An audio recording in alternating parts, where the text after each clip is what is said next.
And it's got clearly disappointing on Saturday. Were there any positives to take from the performance at Welling United? Yeah, there were. I mean, it's been obvious when we've not played well that we've made it clear that we haven't played well. But for the first half an hour, we were a totally dominant side. We've had several good chances, and even we had a great chance with Dan Holman just before they scored their first goal. Clearly, that was a big blow to us. In the last 15 minutes of the first half, we couldn't really get back into it. And then we started off with good intent in the second half, conceded a poor goal, and then we were totally all over them. We scored the the goal from Glenn Wilson and looked like we were going to get an equaliser.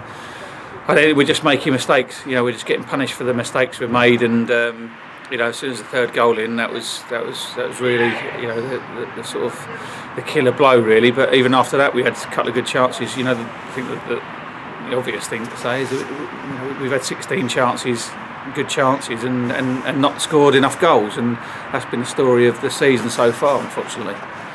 But now 3 games coming up in a week, and 3 games that couldn't really get much bigger, and all fantastic occasions. Yeah, that's right. I mean, we know we're on a bad run of results, but the lads gave us everything on Saturday. They came off the pitch, they were devastated, they'd lost, they had nothing left in the tank, they were exactly exhausted. We looked at it, and I think we've by the time we finished with Telford, we would play 17 games in something like 62 days or something like that. So we have got a lot of injuries, and we've had a small squad, but they're giving me everything they've got, and we just need a little bit of a break in front of goal, and we haven't had that recently. But having said that, we still need to be tight at the back.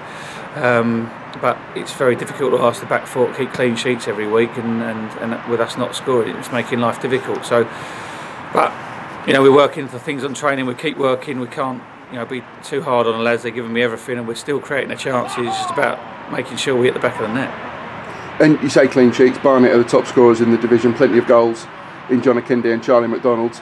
Are you expecting another 3-3 like we had at the Electrical Services Stadium last September? Well, yeah, both games we played against them were good games, and they're flying high at the top of the league. We know that they're a powerful side and got a good squad and a strong squad.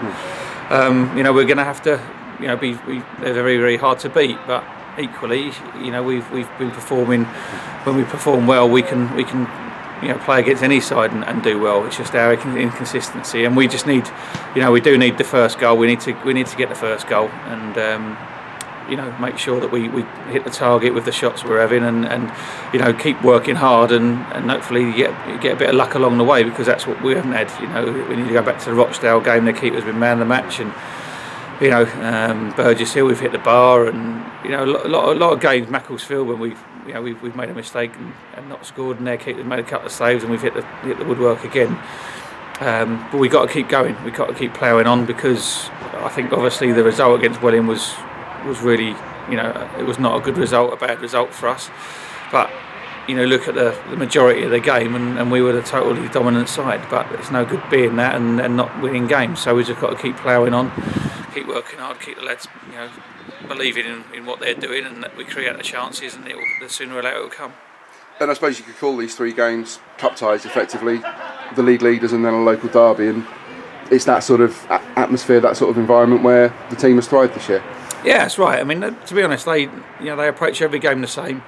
There's been a couple of occasions where we've let ourselves down, but not on too many, and the attitude's always been there.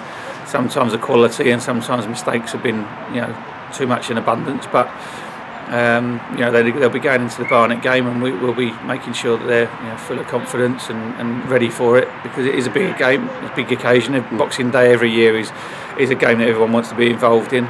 Then of course we've got a big game against Woking before the return leg against Barnet. So 3 big games. We know we've got to start picking up points in the league, but having said that, we're only 4 points off the top half of the table, and we just need to get a few points under our belt, get the injured players back, and make sure that we're ready before the Telford game. And is there any progress on injuries? Jayden Gibbs missed out through illness, Mark Molesley was rested. Are you hoping that those players will be back over Christmas? Moles wasn't rested, Moles was injured, and he's struggling with the injury that he's been suffering with all season, really, with his Achilles, and it's got to the point now where You know, he can't get through a game, let alone get through training and a game in a week. So we're looking at what we've got to do with him. Jaden was ill, but he'll be fine. Joe and Guess and Tonks have trained for a few days. We have had a bit of illness in the camp this week, but we're hopeful that, you know, we're getting everyone back. Josh Scott started jogging. Damon Lathrop's picking up his rehab, and so, you know, obviously it's going to come too soon for him before the games running up to the 4th of January. But you know, the 17th of January against Lincoln is something that we can target with all of them.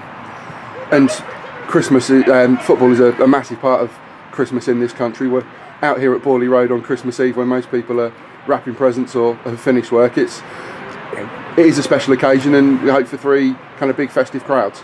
Absolutely. You know, it's you know, Christmas is special time for football, and it's a great tradition.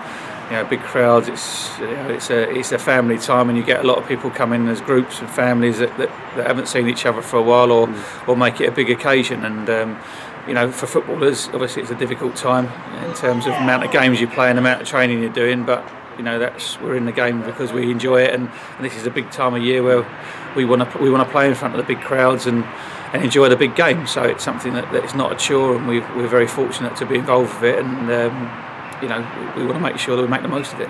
And are you an advocate of a Christmas break, or no? You know, those Boxing Day occasions, as you say, they are fantastic days. I think I